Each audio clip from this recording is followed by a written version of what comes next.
A lot of times I'm driving, there's nothing to do, and I shuffle through the radio before I unglue. There's a lot of red on ways, it's traffic, I'm screwed, and I'm wired a bit different than a regular dude. It's not a bad thing, I embrace it, it's true. The radio don't stimulate brain chemistry fluid. The Buddha found nirvana and the Four Noble Truths. Through a meditative process, right action he proved. For me, I require the use of a tool, a detector, pin, pointer, shovel, and beach scoop. I'm meant to work the dirt with my history crew, but everywhere I look, my interest taboo. Most people choose Bieber over Tippecanoe. What does a detectorist listen to when the radio is full of bad music and news? I need an alternative for me to peruse. Beyond Sight and Sound gets fantastic reviews. A metal detecting show where my thought bubble brews. Thank you, Josh Kimmel, for inviting me to a detecting dork out with guests like yours truly.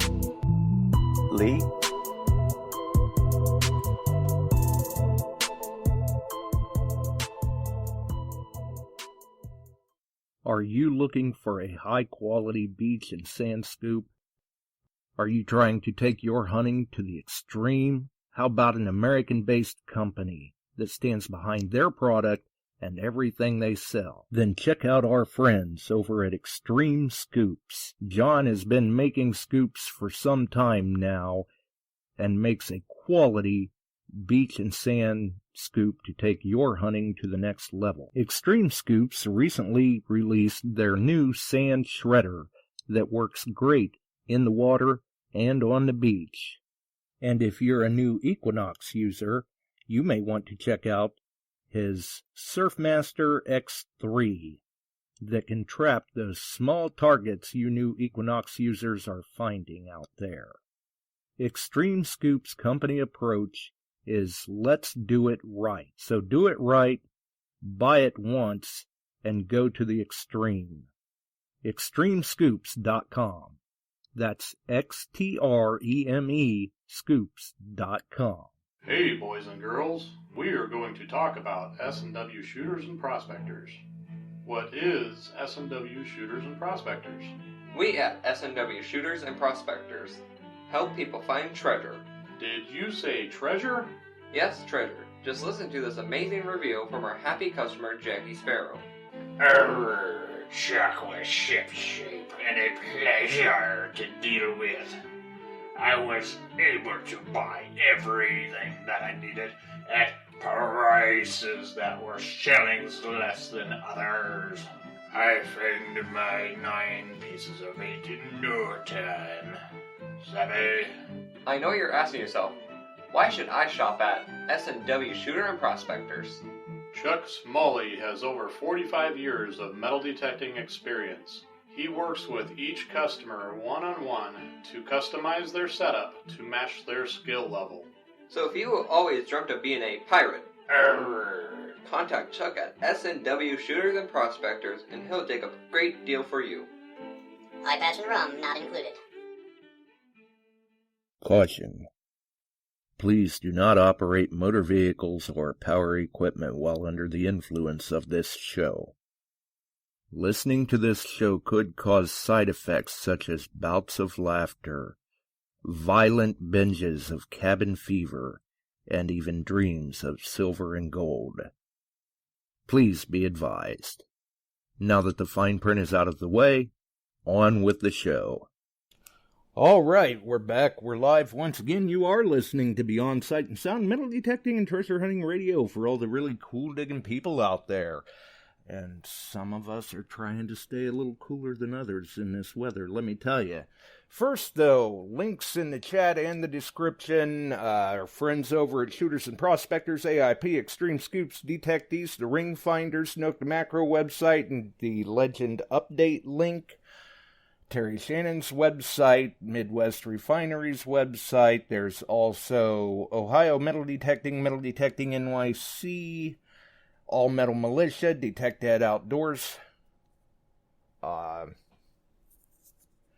Crazy Spider Adventures, and Quarter Hoarder on YouTube. There's Metal Detecting Beyond Sight and Sound on Facebook, Metal Detecting NYC, All Metal Militia, Detected Outdoors, I, Metal Detecting Central Illinois. A lot of good groups out there, definitely. But the link to...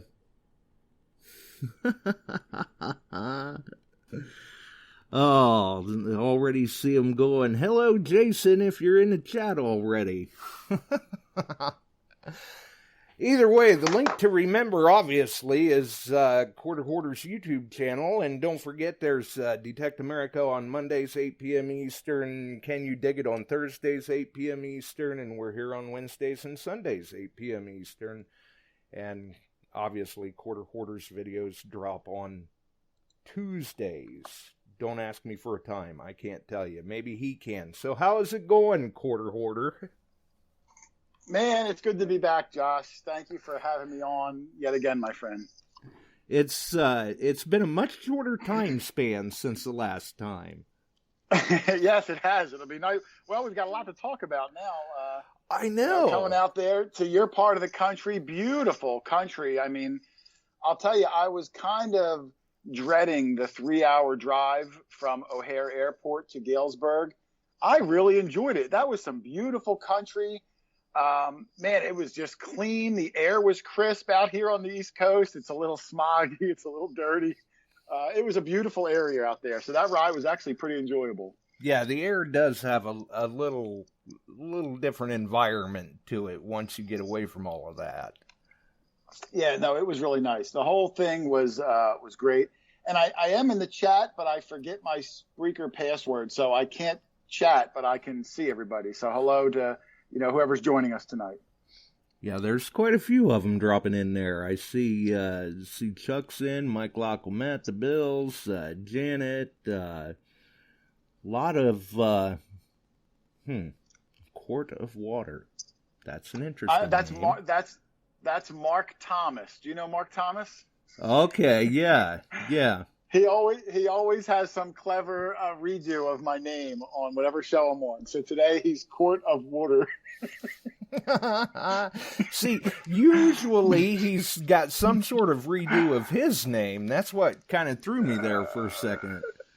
Yeah, he's always good for something. One of my favorites out there, Mark Thomas. I'm glad he made it. Oh, yeah, there's been a lot of great feedback on the hunt, and the people that got to meet everybody, they had a lot of great feedback on, I got to meet this person, I got to meet that person, and unanimously, pretty much, everybody that was there, whether they were long-time attendees, first-time attendees, YouTubers, anything like that came to the event, they're going, when is the next one? We want to come back. Yeah, it was one of the best organized hunts I've ever been to. It was, everything about it was great. I mean, the weather was great. Not that was even, and you guys had control of it, but that was a huge one. I love how the tents were conveniently located next to the hunting grounds. I've been to some where you've had to, I was at one you had to actually drive like 3 miles back and forth. That was tough. The people were friendly. Oh yeah, that was a tough one. And no one knew until we got there. So it was a constant driving back and forth, parking, everything. But this event, the pacing was well. The prizes were well. The amount of things that were in the ground was great. Everybody was friendly. I really do. I highly recommend it. It was one of the best ones I've ever done. And I guess with experience from doing it so long, you guys know what to do, you know what not to do, and it really showed. And I'm sure you've seen, some of the other sort of seated hunts and events that you've been to compared to this one. This is a good one for people who have not attended an event before along the lines of a seated event.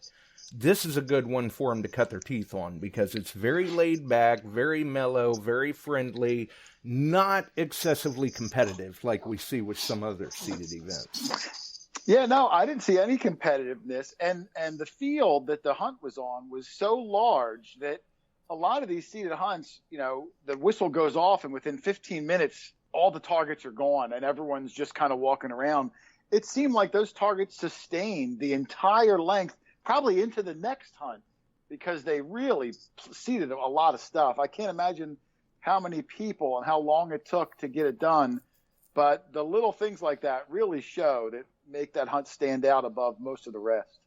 Yeah, and I mean, that park is, I mean, not only is it a very nice park to begin with, but it's huge. So the hunt fields are a nice large area.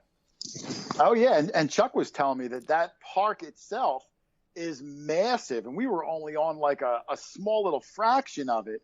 And he was describing like some of the terrain that was like creeks and trees and Ringy and Carlotta are big birders. There was all these wildlife birds, and I didn't know what I was looking at, but I was trying to look at some of the birds. I mean, it was beautiful. It was such a well-maintained area. That reminds me, too. Somebody got a photo of you, I believe it was Kevin Smoot, had gotten a photo of you where apparently it was for your video that you did, because I believe your video was actually the second video out about the hunt. The History Digger had put out the first one, I believe. And that picture that he got of you, you're kind of behind a tree, like you're coming out from around the tree, you're taking video on your cell phone apparently, but just the way he got that photo, it's like you've got some app on your phone or something that you're trying to take a picture of this tree to tell you what kind of tree it is.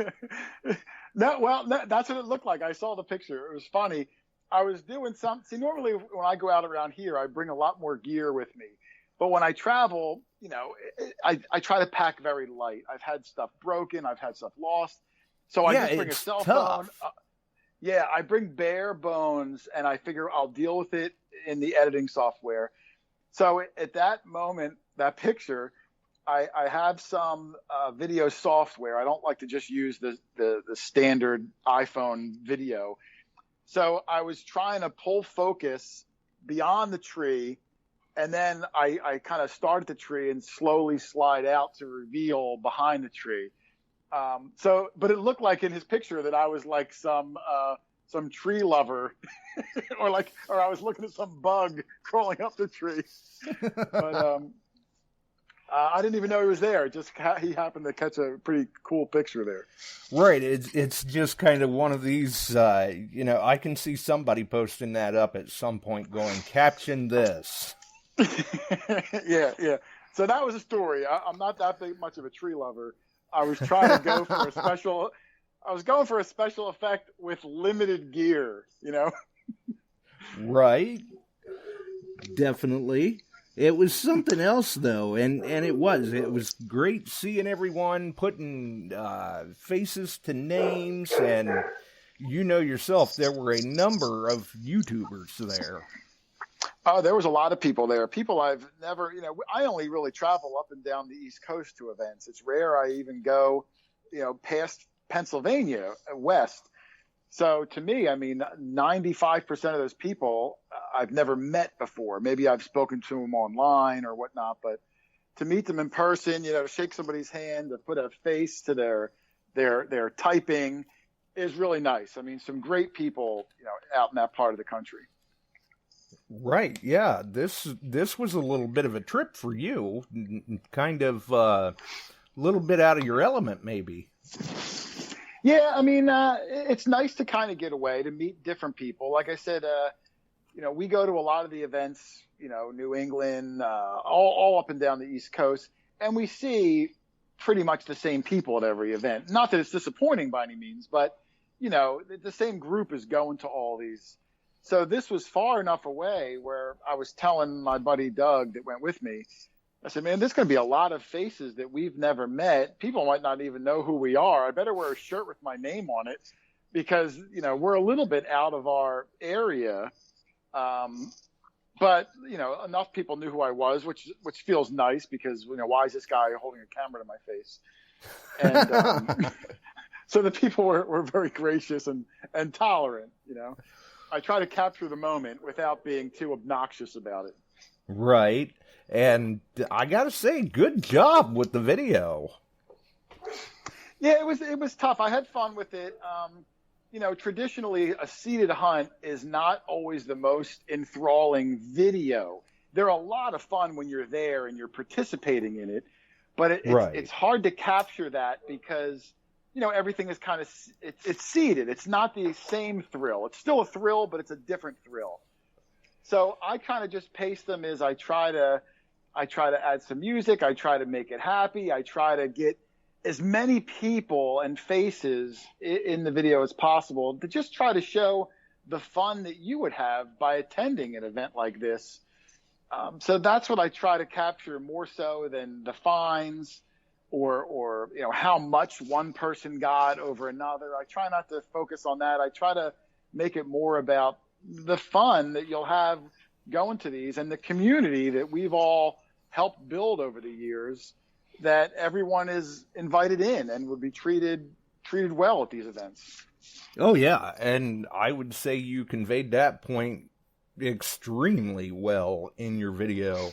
And even at the day of the hunt, at the event, we saw a number of nice wild finds, for lack of a better term, out there being found. There was a couple of nice pieces of jewelry came up, a silver bracelet, some silver coins, things of that nature. Yeah, I had two specifically. I remember there was that silver bracelet, that sterling bracelet, which was really nice. Yeah, Travis found that. Yep, Travis got that, and then there was a silver signet style ring with an engraving on the front that was found by cool. Glenda, which is amazing because Chuck was saying that hunt that park has been hunted by everybody and their mother for probably decades, but to still find natural finds, it just goes to show no place is ever hunted out. You might have to work harder, but they're still out there. People are still visiting. People are still going to be losing things. So you always get a kick out of a really quality natural find at a quote-unquote seated hunt. Right, yeah. Especially when it comes out of a park environment like that where it's been heavily hunted over the years. Oh, I'm sure. And at the end of Saturday, I kind of stayed around to help Barack tear down the Nokta tent. So everyone was gone. It was only me, Barack, and the Nokta guys, and Debbie and a couple helpers doing the Mine Lab tent. So that's all that was there. And I looked out in the field, and there were still 2 or 3 guys hunting all over. Probably will be there well into dark. Probably came back the next day, and they'll probably continue coming back for weeks. Trying to pick up those few things that were missed. Oh, yeah, because even in a seeded hunt situation, everything that goes into the ground isn't necessarily recovered during the hunt. No, absolutely not. Maybe the big tokens, sometimes not even them, but so many little dimes go in the ground, silver quarters. I'm sure they're going to be finding stuff for weeks. Something here, something there that was missed. I wonder if any of the prize tokens were not found that are still out there. I had not heard one way or the other if they were all recovered, but I assume that they were. People usually scour pretty hard for those. Yeah, they were big prize tokens. I mean, they were like Morgan dollar size. You could miss it by 7 inches, and you might still pick up the residual high tone, from being in the area. So they do make it easy for all ages that if you come close to that thing, you're going to hear it. Oh, yeah. Yeah, definitely. I mean, some of those tokens were absolutely just massive. And granted, there were a lot of prizes to be had, either through the tokens or through raffle tickets and things of that nature. But there was a lot of swag at the booths, too. And then there were other people that they didn't necessarily care if they found anything, won anything like that. They were just there wanting to meet people. Yeah, we had one guy, I'll give him a shout out. His name is David. He's been following my YouTube channel for quite a while now. Very nice guy. Mailed us things over the years, things that I've used. a piece of camera gear if I complained one was breaking and whatnot. But Nice. he found out Doug and I were going to this hunt, and he drove like 5 hours. I don't even think he hunted. He drove out just to spend the day with Doug and I. And he was a great guy. He helped us set the tent up, helped us set the tent down, was hanging out all day. He had a fantastic time just on a whim to come out. And I just thought that was great, to meet somebody that would go through all that trouble just to hang out for the day. And he was a terrific guy. Oh, yeah. Yeah, a lot of great people out there at that hunt, as I'm sure you met a number of them yourself. And with hunts like this, I mean, time flies just so fast where once everybody's back home and they're trying to get unpacked or whatever, offload pictures, video clips, all of that, they find that there are things that they had wanted to do that there's not enough time. Yeah, I agree. I mean, I always kind of wish, and I know it's not practical, I almost wish that the meet and greet was after the hunt sometimes, because the meet and greet, you don't know everybody. So you're on your cordial best behavior, shaking hands. You really meet them out in the field and you're talking, you're dirty, you're sweaty, or, you're just hobnobbing. So then you're kind of like almost buddies.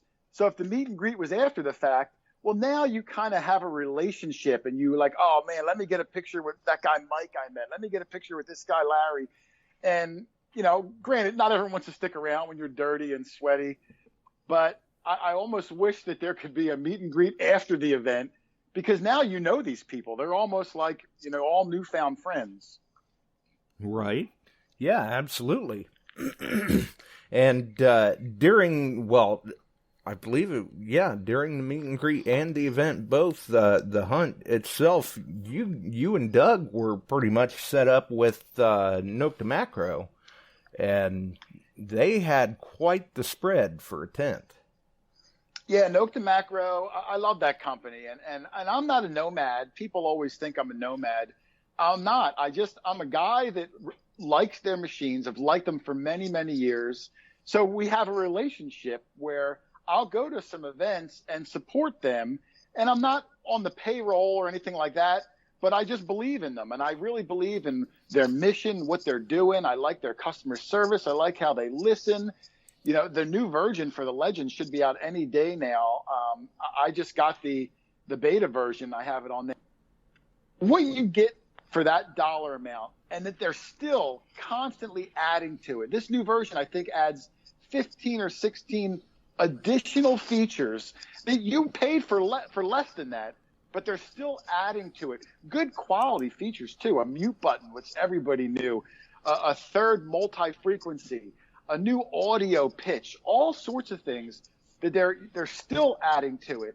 And you don't get that from a lot of other brands. Not that I'm knocking other brands. I'm not a detecting snob. You could swing a broomstick with a magnet on the end. And I just say, hey, get out and have fun. But I just really respect what they put into this hobby. So that's how we kind of started working together. I just, if I can help them spread the word a little bit, I'd be happy to. So, and in return, they're kind enough to send me to, some events here and there. So it's a great relationship I have. You never know, too. You may run across somebody swinging a broomstick with a magnet on the end. I mean, there was some guy with green hair running around there at the meet and greet. So I didn't know that green hair guy was you. I told Josh after the fact, I thought there was like a Motley Crue tribute band playing next door, and you just strolled over. I had no idea. I don't see you very much in real life to recognize you behind a disguise. So when you came up to me with that long, crazy green wig on, I didn't know who you were. I didn't know what to make of it. It wasn't until hours later when I heard you talking across the room that my brain put the voice to that. Right, that going, wait a minute, I recognize that voice. Yeah. We've actually got Chuck on with us too. Oh, is he Chuck? Yeah, I just met Chuck at the event for the first time. Great guy. He sent me a link to a video where there was this massive gold nugget. I don't know if you saw that video or not, Josh, because I think he's planning another trip up to Alaska, maybe to find his big brother. I don't know. Yes, he we're is. shooting for that. we're shooting for that, Jason. We're after another one, so we're heading up 27th for this month, or next month, excuse me. We're not quite into July. And be there through the 5th and see if we can find a little more. I believe it. And there's a big crew going up, too. I thought there was like 20 guys, you said, right? Yeah. We have a full camp, and I had a waiting list. One guy dropped, filled it immediately. Another one dropped, filled it immediately. And simply with logistics and things like that, that was earlier on, and we're still full. We're looking forward to it. But I wanted to thank you for coming to the hunt. You were absolutely fantastic addition, and you and Doug, you did well. I mean, we had a lot of people there. We had a lot of people came that didn't hunt, or they'd hunt one hunt, and they were just wanting to be there for the camaraderie of it all. And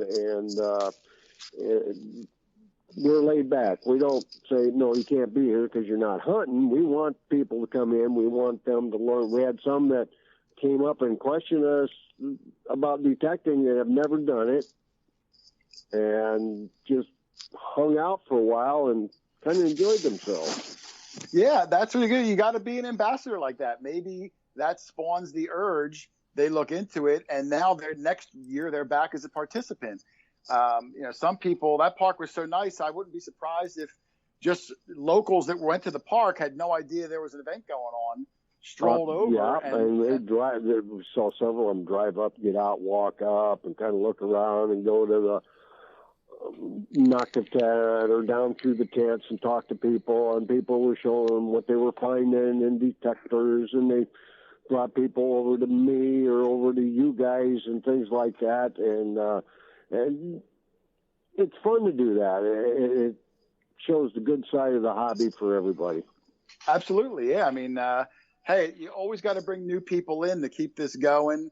And, who knows what's going to come of it. You get the right person, they might be hooked for life. They might open a store. They might be really involved in the community. And, a week before that, they never even heard of it before. Right. Yeah, I mean, it's, when I first got into this hobby, and I haven't been doing it that long, maybe 7 or 8 years, I didn't even really know it existed. Like, to my mind, metal detecting was just, some retired people at the beach. Like, that was my whole idea of what it was. I didn't even think that, you can use this to find old relics, and you could door knock and meet strangers that, that are just so kind and give you tours of their house and go to old farm fields and just walk and maybe find coins that are 200-300 years old just laying in a cornfield. Like, all that never even occurred to me. I just thought it was people looking for, a gold earring that Aunt Betty lost at the beach last week. And I've been through all the different styles of detecting. I've dove, I've beach hunted, I've prospected. I've worked with the police departments many times recovering stuff. I worked out at the State Department with the EOD crews recovering landmines. Wow. Teaching them how to use equipment for that, and it's a broader spectrum than what anybody ever figures. Yeah, and it's like that with anything. I mean, as you get involved in something, you realize all these little nuances and side things, and I'm probably a one-trick pony where I just kind of like to look for old stuff. I don't really do a lot of beach or parks, and nothing wrong with that, but my passion is to try to find, something that's, 100 years old. So that's kind of where I gravitate to. But like I said, didn't even know it existed. So I can't be the only one. So when I see someone like looking over from across the street or peeking out a window, I always try to engage them, show them what I'm doing, show them what I found, maybe to pique their interest or maybe to get permission to their property or maybe a combination. You're always kind of trying to be an ambassador, and that's how I like to do it. Well, and one of the things that I like to tell people, especially if they've never been to an event, is that, kind of like you were saying, Jason, that there are others out there that are like-minded individuals, and every now and then maybe you'll run into a couple of them. But if that's all you've ever been exposed to, when you get to an event like this and you see that many of us in one spot, it's just, for a lot of people, it just kind of blows their mind. They're like, wow, I knew there were a bunch of us out there, but to physically see it. Yep. No, it is. It's cool. It's amazing. And you think like, man, how do these people find each other? You know, it's kind of a niche little thing. How do they find each other? And I'm sure it's like that with anything. You know, if I was a master slingshot champion, I'm sure there's big slingshot events and thousands of slingshot fans.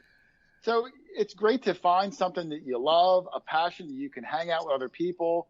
And I love the fact that you can do it outside. You're in the fresh air. You meet people. You still keep a little distance. I mean, even all through COVID, we never missed a week going out because, you know, we stand a good 10, 12 feet apart as it is. Or else, you know, yeah. I mean, when COVID first hit, we were telling people, hey, look, metal detecting is the perfect social distancing hobby right now. Absolutely. Yeah, even if you're in a group.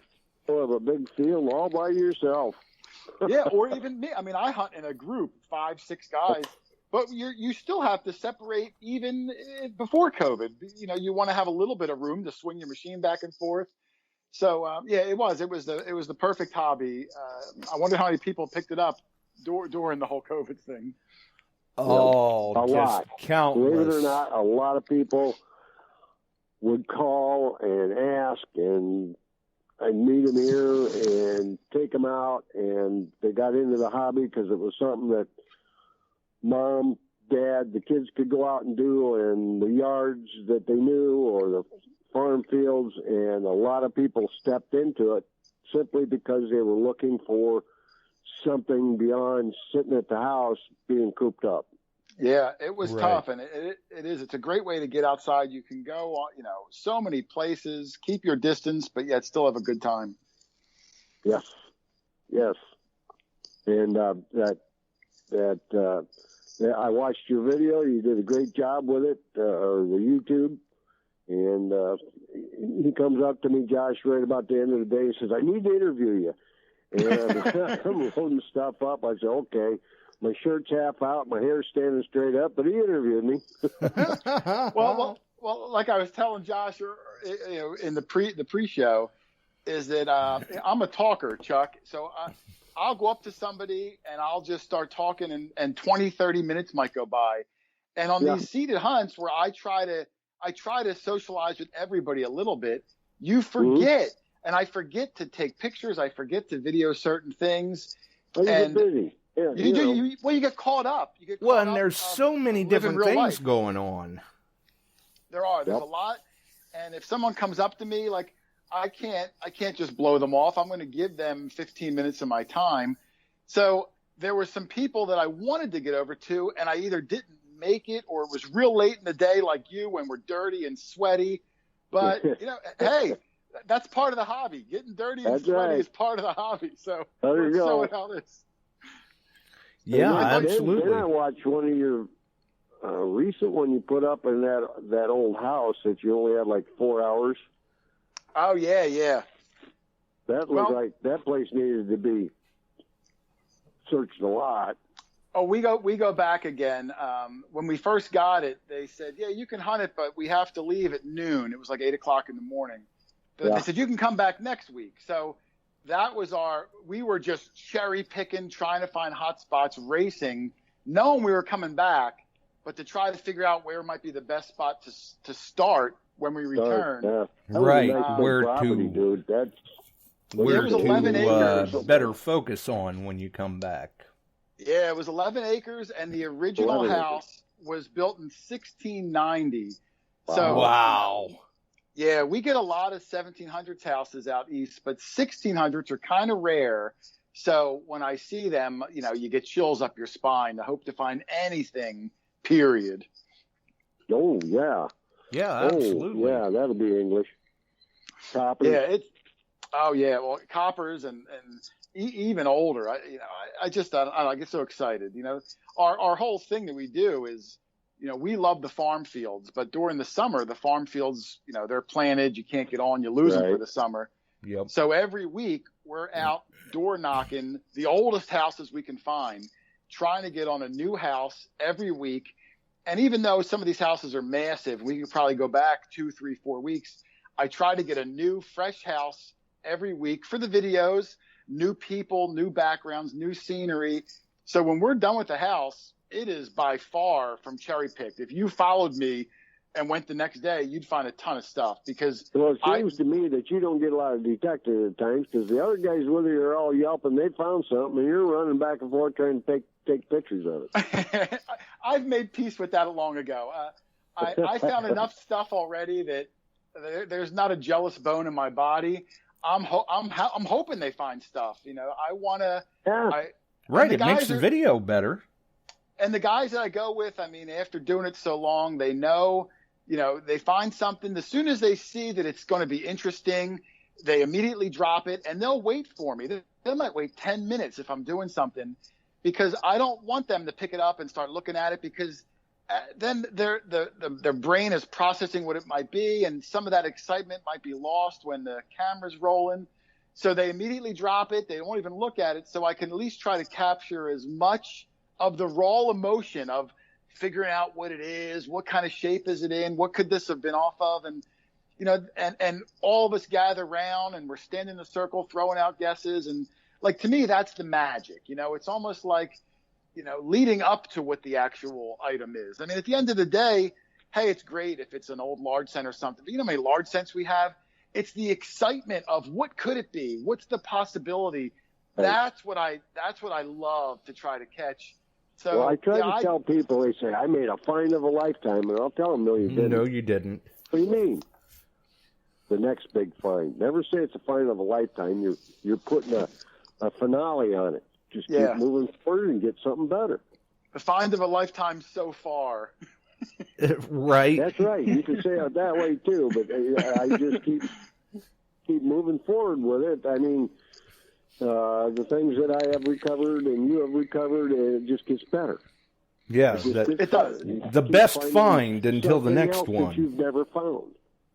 That's the best thing, is something that you've never found before, and it could be anything. It could be a coin or just a button or a unique buckle or a piece of brass. I love Victorian brass. You know, people ask me what my favorite find is, and I don't really have an answer because it changes week to week. And then I'll see the next cool thing, and that's stuck in my brain. And that's the real magic of the hobby. You know you're hooked, is that I'm not necessarily looking for valuables or rarity. I just want to find things I've never seen before and have all the guys capture that exciting moment. And that's what I try to live for. And you could do that anywhere. You don't have to live in a colonial part of the world or in a gold-rich area. You could live almost anywhere, and you're going to find interesting things you've never seen before, and you're going to get really excited over that stuff. Right. Right. And then the what's it's. God, you find so much stuff, it's like, what's that? The what's it's. Research what it was, and all of a sudden somebody says, I know what that is, and you go, really? That's the best part, kind of cool, too.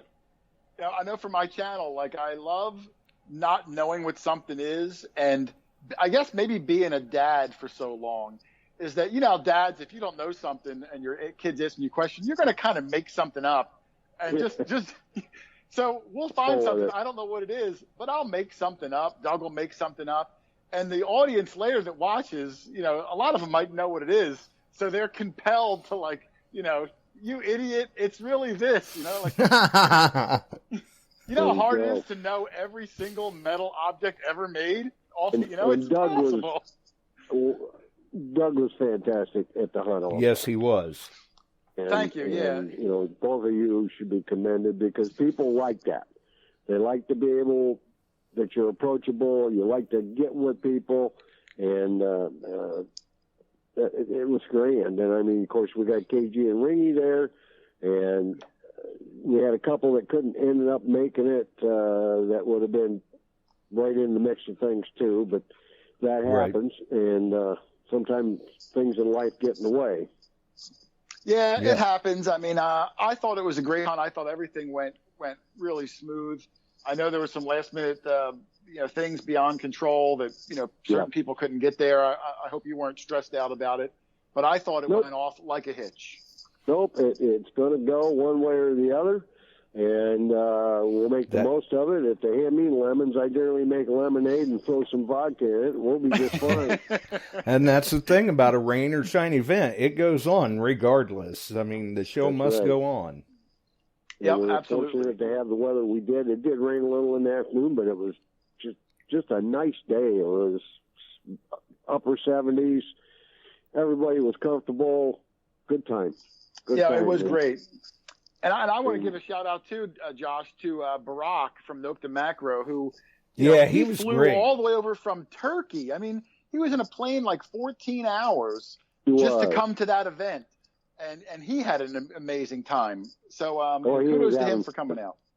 There was a lot of people that went over and hung out the Nokta tent, and he was very happy with it. I talked with him just the other day, and he was very happy with the hunt, wants to come back. Yeah, that's good. I loved going the hunts with Barack, and he's not much of a detectorist, which I said in my video. He's kind of behind the scenes guy, sales, marketing, but we got him out there. Engineering and that kind of stuff, and he's got a lot on his plate to keep things going, to get it out into our hands. Yeah. So we can get it in everybody else's hands so they can enjoy it. And they're constantly upgrading and with the capabilities of doing updates today on detectors right there from the home, it's phenomenal. It is. It changes the whole way the whole hobby is. Yep. And he is just an extremely multifaceted guy to begin with. The next update was on the next model that came out. And it may be a couple years. Now it's like, we've got an update for your machine. Boom, plug it in, download, bam, it's over with, go try it. And if you don't like it on certain models and certain things, you can actually remove that. You can revert, Yep.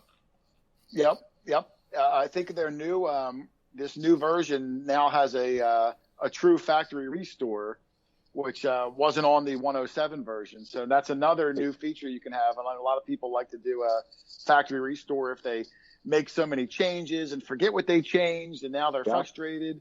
Now you can just factory restore and start all over and maybe fine tune it even better, so they're doing much better with it. Yep.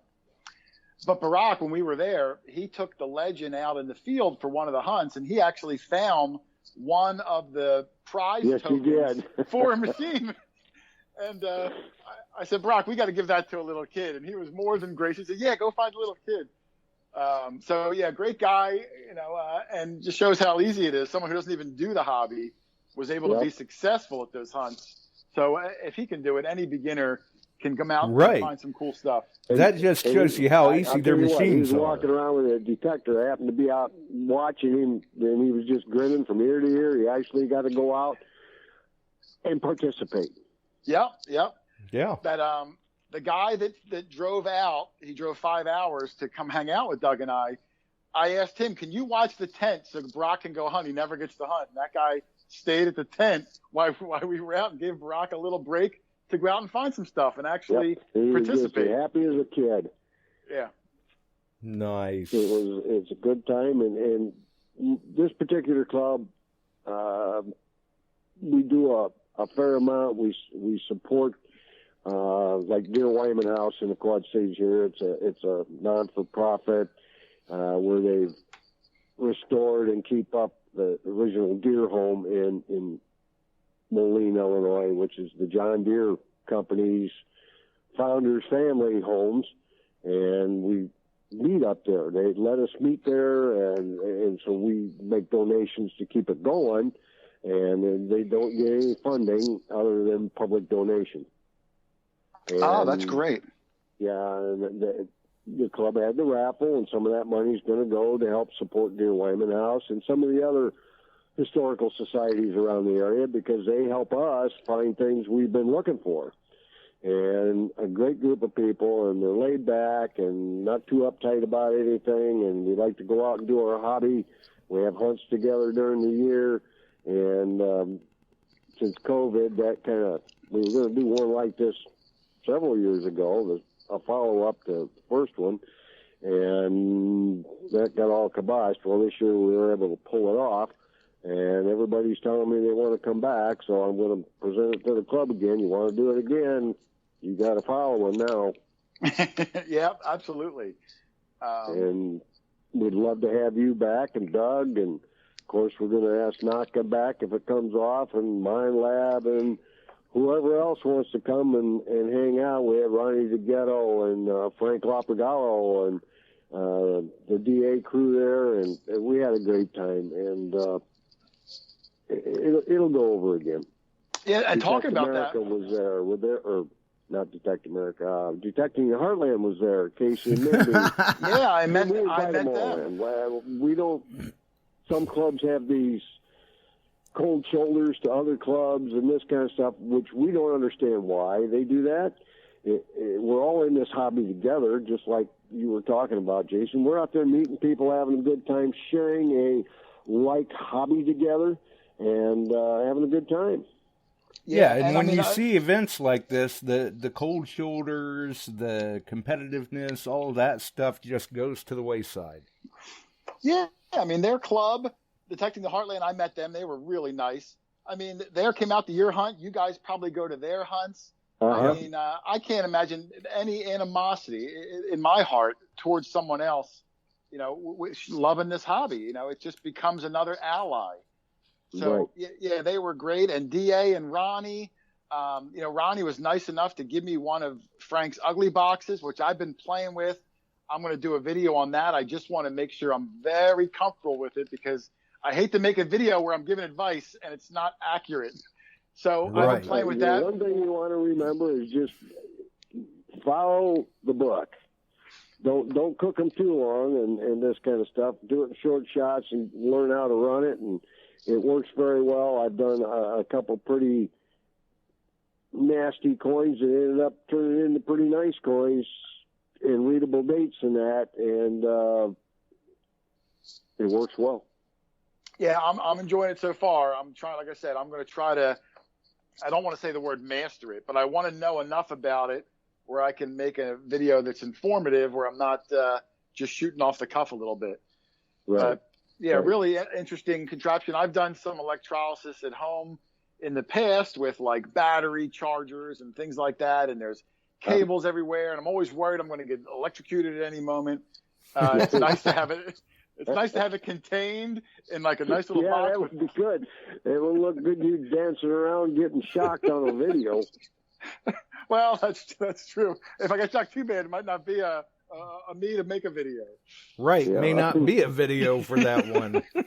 No, those units work very well, and I have some customers that like them very much and have been able to save things that were needed to be conserved in iron and in other things, in bronze and brass. And because of that, they conserved a piece that's going to last a lot longer to be enjoyed by many more. Yeah, sure. Where otherwise it would have just deteriorated. Yeah, and it really beats, you know, going at it with an abrasive material that's going to scratch it and ruin it. Like this is very, you know, it's not too invasive.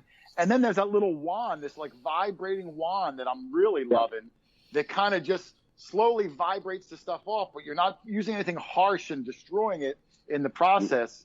I really like it. He did a heck of a good job. I'm sure it went into a lot of man hours. Thunder, and that thing is just amazing. It really, you know, when you get back and you're working with stuff, and especially some of your, like your Indian head pennies and early wheats and things like that, all the crevices, you put it in there and you give it just with that thing, it loosens material so you can pick it off really nice.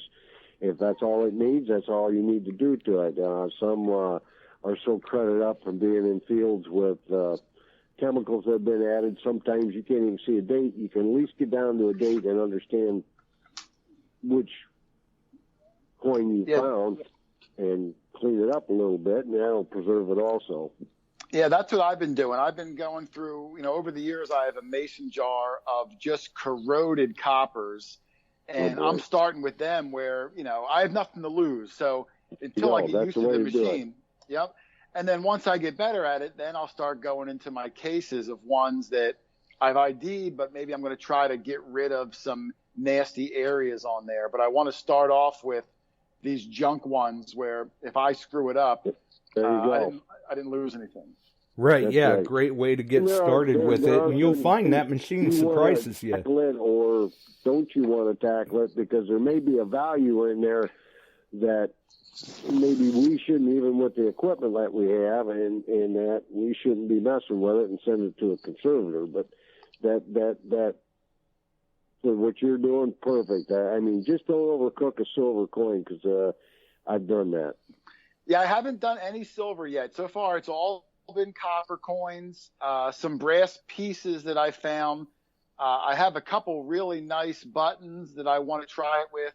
So I'm kind of working with stuff that I don't normally put in usually for me, I only used to use electrolysis for iron relics. If I found, you know, a horseshoe I liked, or a stirrup, or we found a couple cannonballs. So this is the first time I'm using it for copper and brass, maybe eventually silver items that I've always been hesitant, because, you know, I just don't know. I'm not a scientist, you know what I mean? I'm just like some backyard guy. Didn't really know what I'm doing. Well, and there was a, you know, the book spells it out, and you move forward with it, and it works really good. Well, and there was a time where, you know, a lot of people had that kind of misconception that electrolysis was just for iron targets, and that's not the case. Yeah, I was always under that assumption. I mean, even back before I got into metal detecting, I remember from shop class in high school, we used an electrolysis to clean up like really rusty tools. So right. I guess in my brain, it was just etched that electrolysis is for rust removal. And because copper doesn't, quote unquote, rust, that I never put that connection together. So it's kind of opening up this new process, and the proof's in the pudding so far. Right. Yep.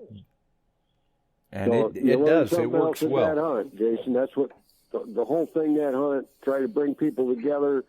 They get to see this equipment. They get to talk to the guys that came up with this, and they're experts at it, all the way from metal detecting through the electrolysis and parts and pieces that you want for your detector. They were there. And that's what brings it all together. That's what's nice about it. It's not seeing something just on a YouTube or a video or what. You meet the people that actually are coming up with these ideas. No, I agree. That's the next generation. You're always trying to bring people in, and the people that are out now, you want to get them together. That's right. It's a good time. Now, I liked your idea about having a post-hunt party or meet and greet where we all sit down and say, ooh, well, it's all over with. It's hard to do them, because I know a lot of people at the end of the day are tired, they're dirty, they're sweaty, they don't want to go out to eat. So or the event's done and their schedule doesn't allow them to hang out any longer. Yeah, they got a long drive home. I'm just saying, in a perfect idealistic world, I'd love to sit down and talk to somebody after I've got to share some experiences with them where they're not a total stranger. That might be an interesting concept. Maybe do an after hunt dinner, even if it's a picnic outside sort of a thing, so people can kind of talk and not feel like, oh, I don't want to miss out on the scheduled detecting time.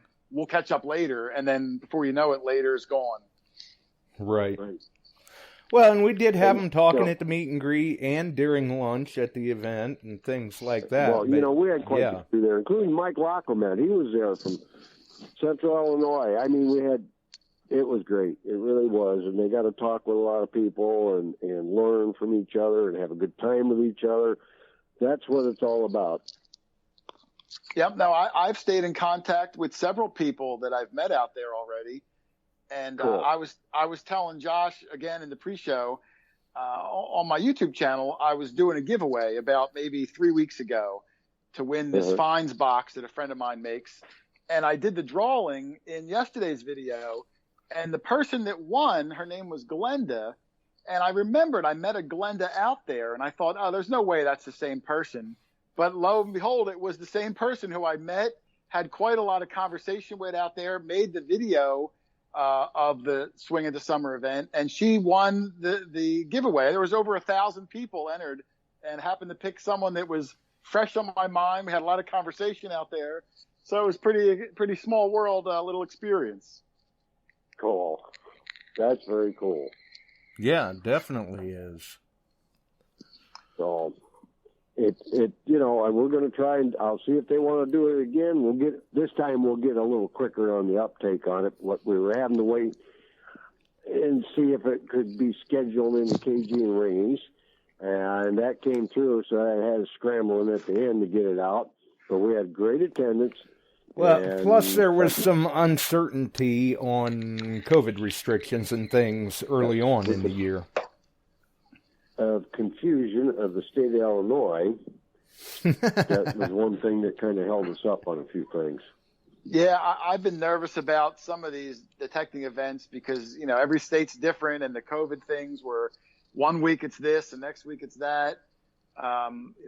Hopefully we're at the tail end of it where it seems like things are kind of settling down a little bit.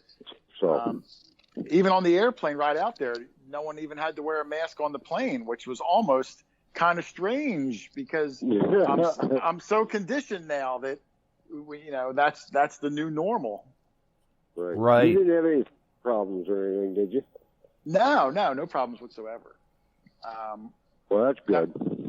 No, everything went great. Even the plane ride was enjoyable.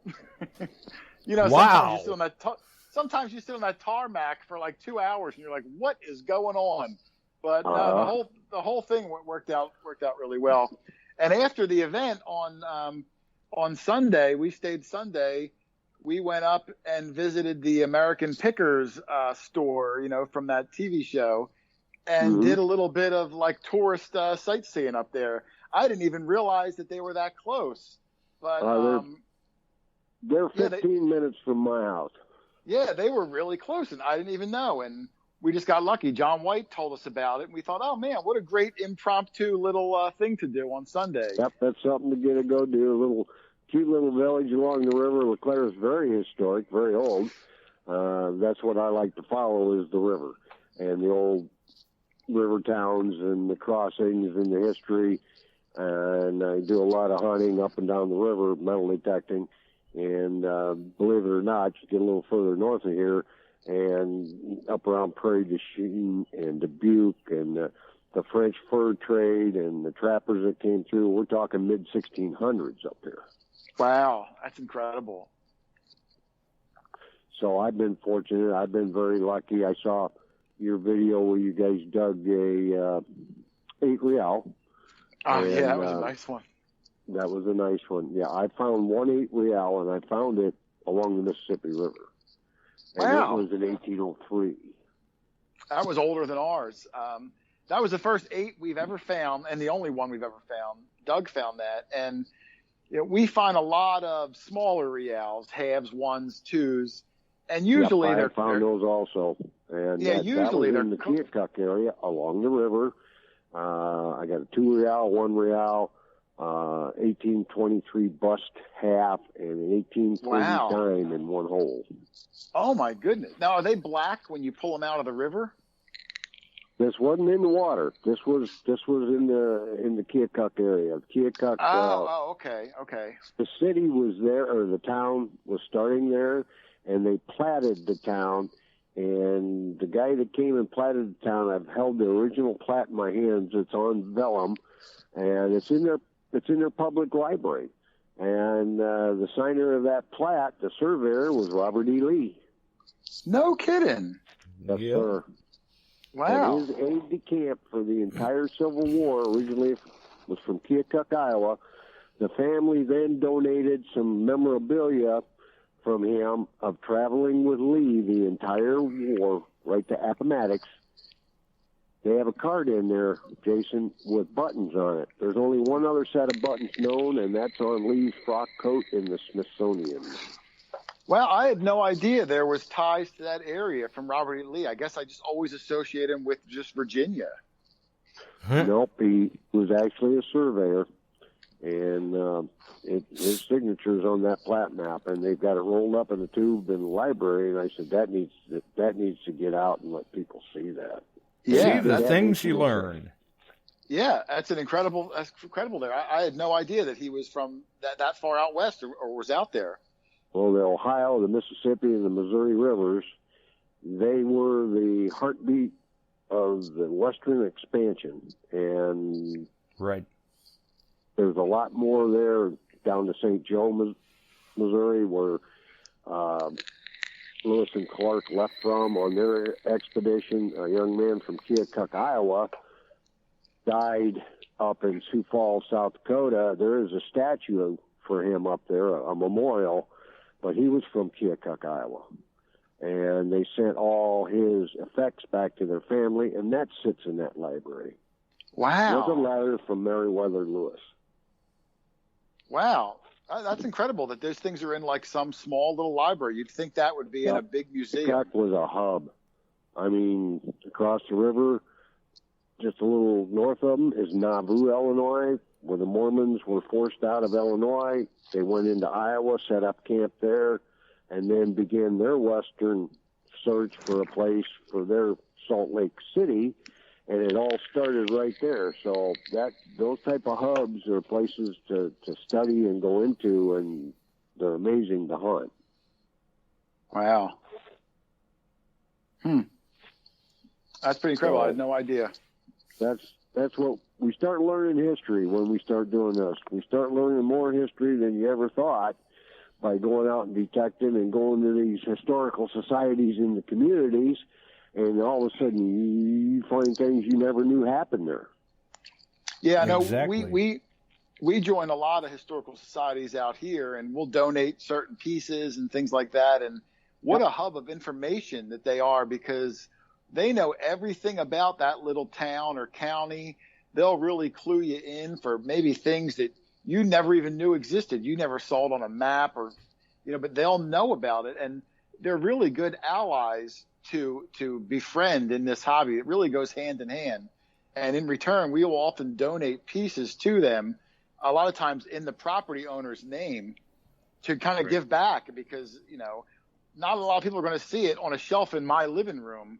But you put in something like that, and if you live in that area and go to that historical society, well, now it might be out on display, and it's a nice feeling to be able to share, with everyone some key pieces that you find. Keokuk is so rich with history. Howard Hughes, his family lived there. Wow. They donated original sketches and drawings of ideas he had before he went and got so big, and they're in that library. It's crazy what's in that place, and to get to do hands-on and look at this stuff, and they don't know what to do with it. We sat and explained to them, my brother-in-law and I did, and we shot a TV show out there that was on several times. This has been 10, 12 years ago. CBS carried it, and Detecting History is what we called it, and okay, Sam Clemens is his brother. Sam moved up from Missouri to Keokuk and stayed with his brother and started a print shop there in Keokuk. And the first directory of the city of Keokuk is in there. And it was the one that they printed a test copy, made corrections back and forth to each other, little notations, and started more printing, and they were running an abolitionist newspaper. Well, Southern sympathizers came to Keokuk and burnt the print shop. They took the printing press, which was one of the first to ever be across the Mississippi River, and they pitched it in the Mississippi River. It's never been found. And then Sam left and went to California on the gold rush, and the rest is history of him becoming Mark Twain. Yeah. Right. Well, a lot of his stories took place on that Mississippi River. Yes. Again, I didn't know he was from that area either. Yep. So those people in Davenport, Iowa, and Dubuque and Prairie, Deschutes up there, the history is so rife up there, it's unbelievable. And so there was Western expansion and people coming through in there's homesteads up in northeast Iowa. They're mid-1700s. A lot of history. To get older coins and older finds and make finds and donate them to these historical societies if they so want them. And we've got some archaeologists working with us, and we go with them and help them do stuff out like Jesse Pritchard working in Prophetstown, Illinois, the Prophets Village of the Sauk Fox Indians is what the town's named for. And this young man has just wrote his dissertation. They found the actual village. It didn't sit where everybody thought, and they were out about 5 miles away. And we've done War of 1812 memorabilia on this site. Wow! Mm-hmm. And that's the sort of things that gets the books rewritten. Yeah. So it's kind of neat stuff. And you guys have the incursion of settlement first in the United States, and the English and everybody that was there, but the English were in Illinois. They were the farthest westernmost battle of the War of 1812 was fought just 15 miles from me. Wow. Yeah, we don't get a lot of War of 1812 stuff around here. We have gone up to New York a few times and try to find some of those buttons and whatnot. I just saw a special on that too, that one of the battles they came down like through Detroit, I guess maybe like into northern Illinois, and there were some major battles up there. I just saw it not long ago, like a week ago. I just don't remember the generals' names and all that stuff. But I had no idea that they were that far west. This is what people get into and learn as you go along, and it's one of the greatest hobbies there is. And if you're interested in the history and you're interested in all that was there and how we became what we are, and hopefully we can continue to be who we are, it's great stuff. Even if you're not interested in history, when you find that one piece, and you're going to want to research it, you're going to want to know what you find. You start learning the history almost accidentally, and then you become a fan because you find more and more things. You're going to want to know what it is. You're going to know what it came off of, where it came from, and you start learning about it, even if you weren't a history buff, so to speak, beforehand. It just kind of takes over. Yes, it does. And it may not be that first find or the second find or anything like that, but eventually you're going to run across that item that you're like, that's it, I'm hooked. Yeah, and it doesn't take much. It doesn't have to be a $20 gold eagle either. It can be just something simple that just catches your eye and you want to know about it, and you're looking it up and you're putting pictures on the internet and people are giving you information and you're going down that rabbit hole. And before you know it, like, you're starting to learn all this local history that you had no intention on even doing in the beginning. That's right. Fun. So it's a great thing to get out and share that knowledge and get more knowledge on it, and it's just a hoot. And some things that you never knew about the area you lived in come to light, and you're going, really? I didn't know that happened here. Things like that. And it brings people together with a common interest. Absolutely. Definitely.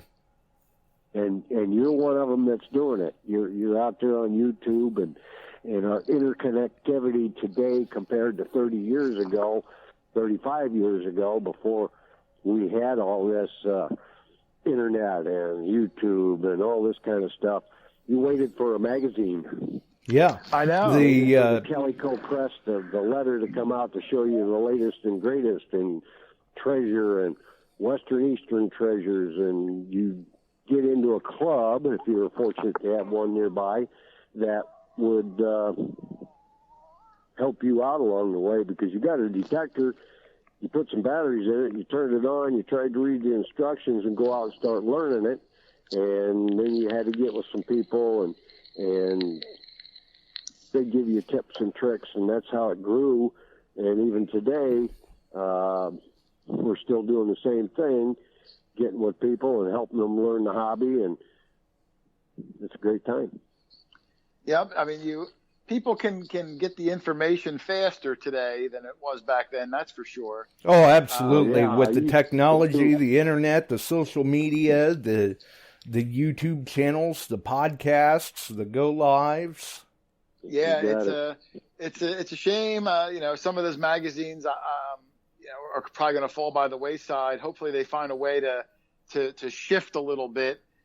But it's amazing that it sounds so cliche, but I mean everything is right in your pocket. Any question you need the answer to is at your fingertips 24/7. Yeah. It's such a crazy world. If you think where we were 100 years ago, how much things have changed in that, in 100 years, 200 years. It's almost like aliens came down, that we have this incredible technology in our pockets. Right. Yep. It's almost unfathomable. Yep. And the alien connection, that's another whole night talking. Yeah, I don't want to open that can of worms. I was just throwing out believe me, there's some people in the chat too that know. There's been a couple of episodes where it's went that direction. I know people I can call. I used to watch that show, and it sucks you in, and you're like, wow, could it be? But I know that's going to drag the show on like another 2 hours, so I won't do that. Well, we already had the alien connection a little ways into the show when Mike Laclamette said, yeah, that green hair was the envy of bald Martians everywhere. Right. Oh, that green alien. That green hair dude. Right? Yeah. And that was just hilarious at the meet and greet when you asked him, we've got Quarter Hoarder here. How do you pronounce your last name again? Hoarder. Yep. Well, I've got one of those real long Italian last names, Chuck, so I don't make people try to pronounce it. Everybody wants to know your last name. I just said, call him Quarter Hoarder. He'll answer to that. Yeah, right. It's at this point it's easier. My last name is tough to say. He'll answer to that quicker than anything else usually. I'd probably be caught off guard if I heard my last name at a detecting event. Right. Keep right on walking like nobody was even saying anything. Yeah, I'm not listening for that, so I might not have heard it. Well, right. It's a lot of fun, buddy, and we appreciate your attendance and your congeniality with people is phenomenal. It was a great time. Chuck, and you might want to know, it's been bothering me. There was a gentleman, I talked to him mostly at the meet and greet. He was much older than me, but he had like a light jacket on with all these patches from like 50 years ago. Grip. I was going to say, that sounds like Ray Grip. That was his name. I couldn't remember his name, and I didn't get a picture with him for me to reference. But what an interesting guy he was. The stories he was telling, doing this, I guess, since the 60s, and he was still like a whip, fresh on his mind. Great guy there. There was two of them there. Now, Ray is a very close friend of mine. He lives over in Geneseo, Illinois, and we have hunted, I couldn't tell you how much together. And we've traveled all through the Midwest together, and he and his wife and Jill and I, we've taken several trips and had a blast together over the years. And Ray was the first dealer that I ever started hooking up with a lot. I had to travel to Carthage, Illinois to buy my White's machine, and I did. And then I met at the I&I Club with them, which is they're past 50 years in existence and continuous. And Ray's been a stalwart of that club and helped other clubs, and a wealth of knowledge, absolute wealth of knowledge. Don Finch as well. Yeah, and Don was at the hunt.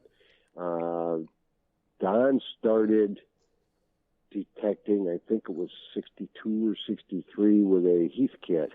Yep. Wow. And for people that don't know about those had the plywood coil. Yes. Really? Yeah. Yes.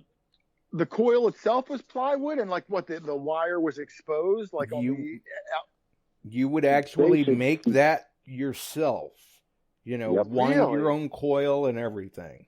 Oh my goodness! Wow. And both Ray and Don literally have found unbelievable things early on. And Don literally has a museum in his house. Yep. Of finds, and that's the only guy that I know of, and there may have been somebody else that has recovered an actual slave. It's the only one I've ran across.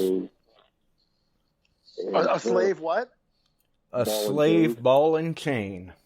Wow, really? Yes, and they verified it as that. It had been found along the Ohio River. Wow. And just, he brings a little bit with him to a meeting, and you're there hours. He's got piles of stuff, but he's actually converted a large room in his house into a full museum. And I know of one other that does that with Civil War artifacts, and that's Steve Phillips. And unbelievable finds, Jason. Well, I can only imagine. I mean, like I said, I've only been doing it about 7 years, and I'm starting to accumulate too much stuff. I can't imagine after 60 years how much stuff that he's probably found.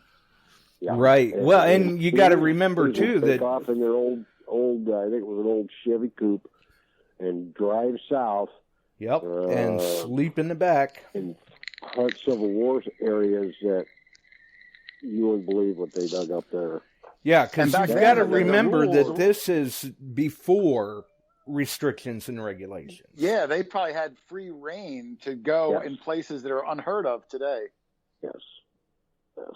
They've been in places we'll never get the opportunity to be. No, I believe it. Yeah, I mean, everywhere you go is virgin ground, as I call it, for detecting. It's, you know, when you're doing it in the 60s and 70s. He gets a kick out of people saying they found 4 silvers today. And I can relate to this. I started early enough where you'd have 40, 50 silvers in a day. Well, I try to think, like, if he started in 63, there was no non-silver coin. Like, that was the coin, you know? That was it. Now, I wasn't alive. I wasn't alive back in 63 or earlier. You know, were people knowing that, you know, hey, the price of silver is climbing, I'm going to hold on to all these coins, you know, before 64 when it changed? Or were people hoarding them at that point, knowing that they were going to be valuable, or in the moment they didn't have that? No? No, not at that point. I'll tell you when it started to really be a hoarding thing is 65, 66. People were holding on to silver some, and up through that era, they had silver. My dad did that. And in 1980, when the Hunt brothers were trying to corner the silver market and didn't realize that these people had held all kinds of silver back. They were old coins, old silver urns, all this kind of stuff that were turned in 1980, that when silver went up to about $40 an ounce, my dad called me and he said, "Are you going to sell some of that silver you found and you've got?" "Yeah, I'm going to, because at that price, it's stupid to hold it." He literally handed me a couple bank bags full of silver, and I took it down.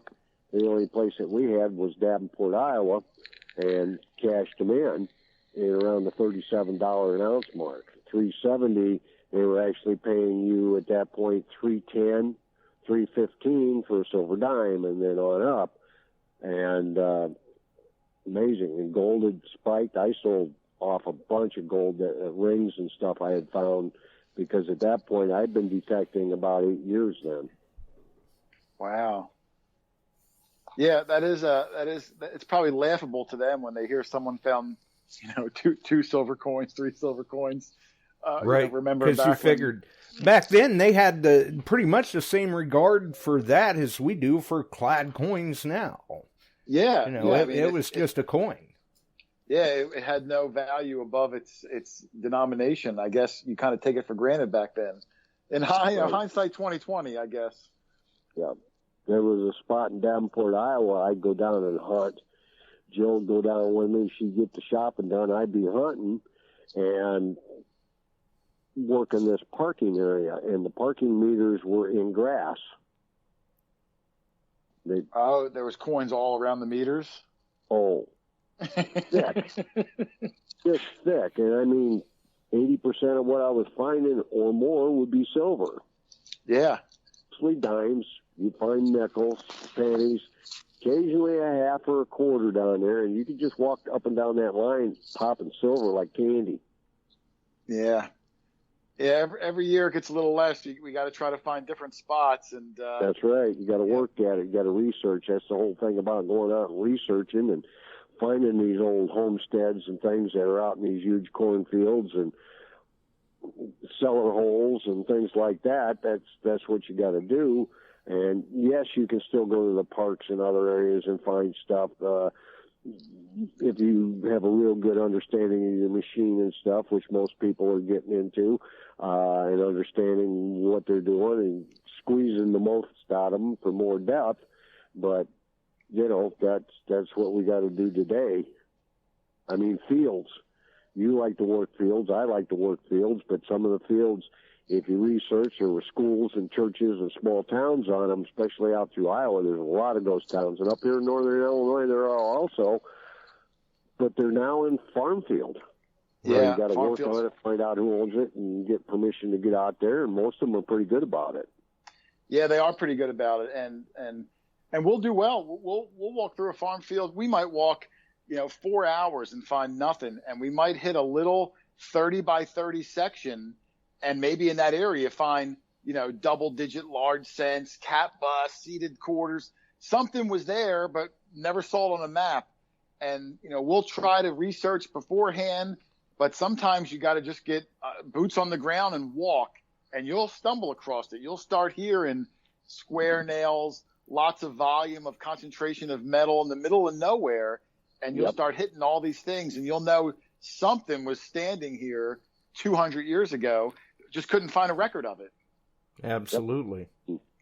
We go back through the early tax records and we go back through early mapping and try to do the overlay and see how things sat, because the early maps would show just little squares in an area that were homes, and then be a square with a cross on it for a church and a little steepled part for a school and this kind of stuff. You're going, So then you try to talk with the people that own the property now. Most of the time they're going to let you after the crops are picked and so on. And you go out there and you work and you're looking, and those maps weren't necessarily very accurate. No, they were hand-drawn. Right. Yeah, and you were out in the Midwest. If you drove to the Quad Cities, you saw fields that are huge. They go for miles with nothing on them. Yep. And corn and beans and potatoes. So you got to kind of hunt and peck, and when you do nail that spot, then you have to go work it. And just like you said, you'll work 4 hours, maybe get 1 or 2 targets, and all of a sudden, bam, you're on to what you were looking for. Yeah. Have you ever, Chuck, tried those LiDAR maps? Yes. Those things are like a godsend. They're phenomenal. They are. Like, we'll look at that and you'll see like a crater in a square shape, and you'll know that there was something there. And it's amazing. It's like an X-ray of the Earth. It's incredible. It was really a game changer once I out got here wind we that have those some exist. areas that have been done LiDAR and others that haven't. And that's still coming more and more. And that's a boon. And Google Earth, even on the Google Earth, you can see some of that stuff. But LiDAR has opened up down in South America. They're finding more and more Aztec and Mayan stuff they didn't know existed. Yeah, it's amazing. Even around here, I mean, some of these areas that we've been hunting for, years now, we know them pretty well. And we'll bring up a LiDAR map and we'll see a square in the middle of the woods, and we never saw anything on any old map. Not everything was on a map. If the first map was made in 1820 and my next one's 1850, well, something could have been built in between and burnt down and was hopping for 10, 15 years, and there just wasn't a map made every year. And that LiDAR really takes the guesswork out, gives you exact GPS coordinates. It's easy to throw an overlay on it. Yes. It's incredible. Yes, they are. And where it's available, it's amazing. Yeah, that's why when that technology was really starting to roll out and become a asset to detectorists, we used to tell people on the show all the time, you better get to your spots while you can, because once LiDAR opens that up to other people and they know about it, they're gonna peg it clean. Oh yeah, there's a lot of competition. I will say that, but it's hard to clear a spot out. Just like the hunt we were just at. You want to try to get there when it's virgin, but we've gone to a lot of spots that were hit, and if it's a really old spot, machines are going to miss things. The angle you swung over it, maybe it didn't sound good. We try to put ourselves in a spot that's history rich, and you're usually going to find something. Even though you might want the lion's share, sometimes the cub is good enough. Right. That's a good way to put it. And we've been working a couple spots, farm fields in this area before urban sprawl takes them over, and we've been getting into some really nice old stuff, and it's been a blast the past couple of years working those, and things are coming up that we just kind of go, whoa, wait a minute, and I can map a building in the one field, and nails and stuff that's coming up were all hand wrought, so that puts them what they call cut nail era, 1810 and beyond. This stuff is out of the 1780s and 90s, and we know there was a building there. We found hinges and door parts and lock parts for doors that were all handmade, and we're still pulling stuff up out of it after 3 years of really working it hard. I just was on it yesterday and popped an 1849 or 1839 seated dime. That's just gorgeous. Yeah, wow. That thing was a beauty. And we found a lot of stuff there, but I've been looking for other things that tie it into the War of 1812, which that battle occurred right near there. Nice. So, well, I'm going to back out of here, guys. I know we got you well over there. Jason, right. And yeah, I don't know Josh's time. I don't want to make his show go. Quarter Hoarder's probably going, man, I got to quit accepting these invites. They keep me on there forever. No, I work from home now, so I get lonely, Josh. So now I get to talk to people. It gets bored staring at the same four walls all day. But again, thank you very much, sir. And we're going to try maybe to put another one together. And would love to have you and Doug back. And if it works out, maybe we can get together. I can get you out on a field somewhere or do something. Well, I appreciate it. Like I said, thanks for having us out. We had a blast. And if you guys do another one, we're going to probably be there. Good. And bring Barack. He was having a blast. I got a kick out of him watching him detect out there. He was having a good time. Yeah, all the events I go to, I bug Dealick to send Barack over, and usually she's pretty generous. Yes, nice. He is. He worked hard for us. That was good. Yeah, yes, he's a good guy, Barack. And Doug. Well, thank you, sir. I appreciate it. It was great meeting you, Chuck. Well, it was nice meeting you, too, and we'll get together. I'll guarantee it. Absolutely. Sounds like a plan. All right, bud. Take care of yourself. Buddy. You too. Good night, all. Take care, Josh. Thanks for the call.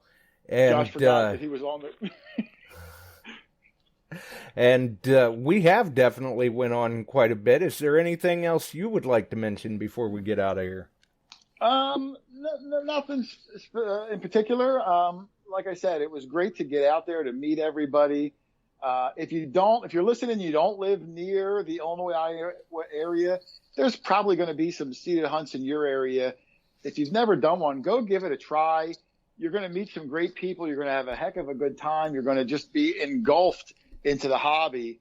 It's a great way to meet other people that share your interests. So get out and give one a shot. Most likely you're going to love it. There you go. Well, hang in there with me for a minute and we'll get out of here then.